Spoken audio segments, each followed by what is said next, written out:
Those numbers reflect that people are changing their behavior because of Donald Trump's war and Donald Trump's refusal, in their minds, I think more and more growing, to do anything substantive about it. The short answer, yes. Again, we're now talking about, pain at the pump, pain at the grocery store, Don't talk to her about beef. Beef is up. Is it still 16%? 16%. And the president is going out there and talking about, the golden age. And there's so much pain and angst among the American public. He's out there playing the greatest hits for the base, and they just don't hit like they used to when gas is $4.50 a gallon. Those are the best political signs that you can make in America right now. He has lost all credibility on the economy, full stop.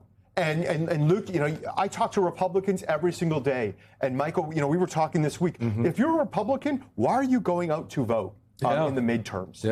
If you're a regular Republican, you're probably losing faith in a lot of this craziness. And even if you're a MAGA-based Republican, what are you out there voting for right now? It is just pure partisanship, and I'm not sure that is a pathway to election results. Revenge over results is a disastrous plan as we head into the midterms. That's a good point. Anthony, it seems that the president, despite the fact that we're almost 2 years away from it, cannot stop thinking about Joe Biden. How about it? I want to play a clip from him today, just talking about Joe Biden once again. Here we are in May of 2026. You had one candidate named Sleepy Joe Biden. What's a better name? Sleepy Joe Biden or Crooked Joe Biden? Ready? Who likes Sleepy Joe Biden? Who likes Crooked Joe Biden? About pretty similar. They're both pretty good. Been alleged that the president has nodded off occasionally in some recent meetings in the Oval Office and other places. Oh, look at him there. I think he's in the cabinet room. He looks asleep to me. I don't know. He looks asleep. Out like a light. I'm thinking this week Drake released some albums going back to Kendrick Lamar, which were about 2 years too late. And I'm thinking, is Donald Trump pulling a Drake right here? Are we 2 years past? Are we going that far back? What are you doing here? But I bring it up because we talk about the greatest hits. Yeah. What in the world, if you're a Democrat, you see this, you go, this is a gift. If he's still obsessed about Joe Biden is yesterday. Right? Bill Clinton, Bridge to the Future. The future is your prices are going up. I mean, this is not a winning message for him. It is not. But listen, let me tell you before I go off on my riff. I am not a Drake fan, but do not insult Drake like that. Do not compare him to Donald Trump. So listen, so we have what we just saw on the screen, right? We saw him attacking Joe Biden, right? He's attacking Iran. He's attacking the Pope. He's trying to build a ballroom. He is going after Jim Comey, right? He's doing all of these things. Now he's trying to pay convicted felons who beat the hell out of cops on January 6th. My point of bringing all of this up, Luke, is that he is focused on everything else but what people care about, what they elected him to do. And Simone opened this segment talking about polling. The most fascinating data in this New York Times Siena poll was not just the top line about how bad his favorability rating is, but if you look in the crosstabs, if you dig under the hood, you see he is hemorrhaging support amongst his base, amongst registered Republicans. I look specifically, I wanted to see what white voters without a high school degree, what they think about this economy. 72% view this economy negatively. And my last point on this is, if you look back, we've been in a midterm with Donald Trump before.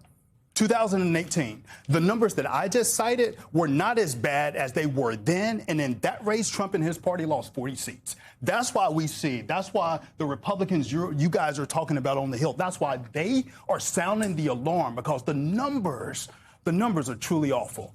I mean, if we could just put a face to some of what we're talking about in terms of the numbers. The Wall Street Journal, I'm from Nebraska, y'all, so I care a lot about the beef. Okay, and how much it costs. Shout out to Omaha Steaks. They had a piece in the Wall Street Journal yesterday. Caitlin Green pictured 30 people in her backyard for Memorial Day weekend. Then she priced the ground beef. A pound of it runs close to $8 where she shops, 2 times what she remembers paying a couple years ago, and more than she could stomach for feeding a crowd. I just feel awkward inviting so many people to my home and being like, I'm going to host you, but also can you pay me so that I can so that I can afford to have you over? Said Green, a 25-year-old real estate agent in Logan, Utah. That is real. Bring your own beef. Come on, I mean, or we taking up a collection. It's like, yeah. you know, this should not be happening in the United States of America, and definitely not when apparently the government has $1.776 billion for people that I would just call the insurrectionists that took up arms against the government on January 6th.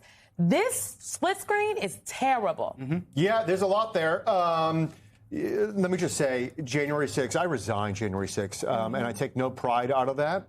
This town can be messy, lines can get blurred, but you better have a North Star, let me tell you, because it makes the hard things real easy sometimes. And this acting attorney general is only acting for the president, and it is an absolute disgrace. But even beyond that, you call back home, you talk to people, people are pissy right now, and they have every right to be. From gas to groceries, the American public want answers on the economy, on the war, and the president keeps talking about the arch and the ballroom. Right. We're heading into the 2026 midterms, and the president is obsessed with 2020 and Joe Biden. This is a recipe for disaster. As a Republican, this is just indefensible. I'm not sure what to say other than the truth, which is that this is absolutely unacceptable leadership here in America with legitimate issues at play here. So again, not being partisan, this is just called honesty.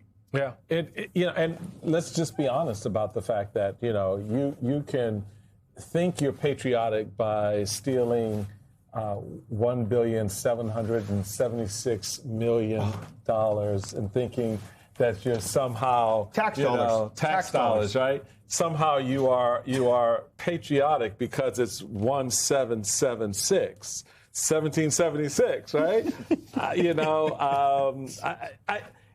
The thing about all of that for me, Anthony, is the fact that coupled with everything that we talked about and how people are kind of reading the tea leaves and the crosstabs are telling us what they really think believe beneath the surface, you're still left with this really nasty feeling in your gut that in the midst of all of the stuff I'm going through, this man is stealing $1 billion from me. Right. It would be like if you had your employer say to you, Anthony, every 2 weeks when you get paid, I'm taking out, 30% of your paycheck just for me and my family. And by the way, I'm going to give a little extra to my friends in the boardroom and some of my friends in the company across the street because we kind of work together and we think this is for your benefit. Because there's some people out there that we want to take care of. So we're going to take that 30% out of your paycheck every 2 weeks. Right. How would you feel about that? And I think that's where Americans, they realize, wait a minute, hold up, you're doing what? Right.